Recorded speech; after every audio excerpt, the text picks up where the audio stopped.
তাইলে আল্লাহ তাআলা বলেন, আল্লাহর জিকির যে বেশি করে, আল্লাহকে যে পেতে চায়, আখিরাত যে পেতে চায়, আল্লাহ বলেন তার জন্য আমার রসুলের মধ্যে রয়েছে সর্বোত্তম আদর্শ। হাসা কাঁদা, হাসি কান্না, আনন্দ বেদনা, দুঃখ সুখ, ঘর বাহির, পরিবার, স্ত্রী সন্তান, আয় রোজগার, উপার্জন, নড়া চড়া, উঠা বসা, হাত্তাল হারাকাত ওয়াসসাকানাত, নড়লেও নবী আদর্শ, স্থির থাকলেও নবী আদর্শ। হাসলেও তিনি মডেল, কাঁদলেও তিনি মডেল, হাঁটলেও তিনি মডেল, বসলেও তিনি মডেল, দাঁড়াইলেও তিনি মডেল। যদি আল্লাহকে পেতে চাও, যদি আখিরাত পেতে চাও, যদি আল্লাহর স্মরণ বেশি করতে চাও, আর শুধু জিলাপি, আচ্ছা ঠিক আছে মন মতো করো, শুধু বিরানি মাকসাদ, খালাস, শুধু দোকানের উন্নতি মাকসাদ, শুধু দোকানের বেচা কিনা ভালো হোক, এই জন্য শুধু দুরূদ শরীফ পড়লা, ও ঠিক আছে পড়ো মন মতো, যেটা মনে করি পড়ো, যেমনি ভাল লাগে এমনি পড়ো, মাথা লাড়ো, নলে ঠ্যাঙ্গালগি দিয়া লাও, নলে টাঙ্গাইয়া থাও, তোমার অসুবিধা কি? করো না, কারণ মাকসাদ তো হইল কি? দুনিয়া। কথা বলেন না কেন? মাকসাদ কি? আর মাকসাদ যদি হয় আখিরাত, মাকসাদ যদি হয় আল্লাহ, তাহলে জিকির করতে হবে, রাসূলুল্লাহ সাল্লাল্লাহু আলাইহি সাল্লামের ভালোবাসা আনুগত্যের মাধ্যমে প্রমাণ করতে হবে। এই কথাটাই আমি বললাম। তাইলে মূল বক্তব্য এই কথাটা আজকে আমরা বুঝলাম।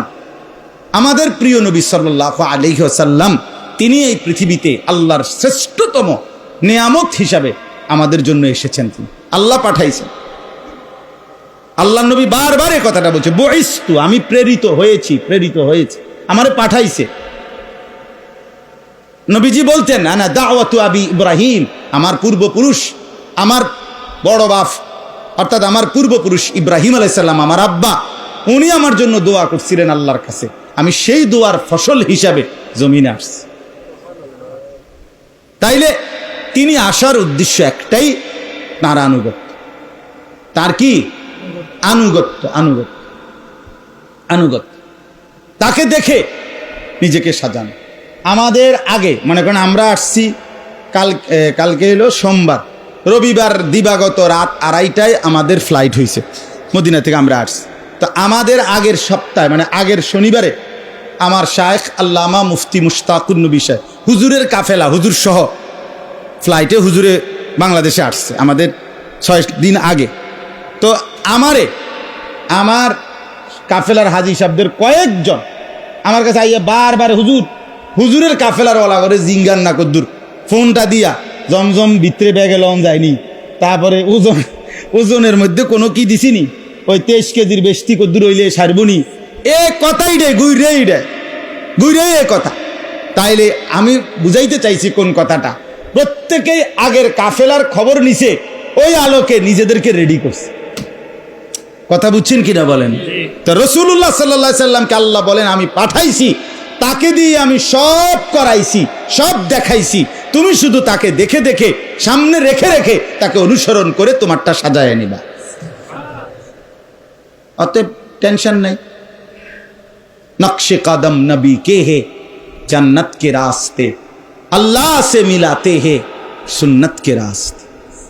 कराची हजरतेर शेर, सारा पृथिवी ख्यात शेर, एटाई এই 2 লাইন সারা পৃথিবীর উলামায়ে কেরাম জানে।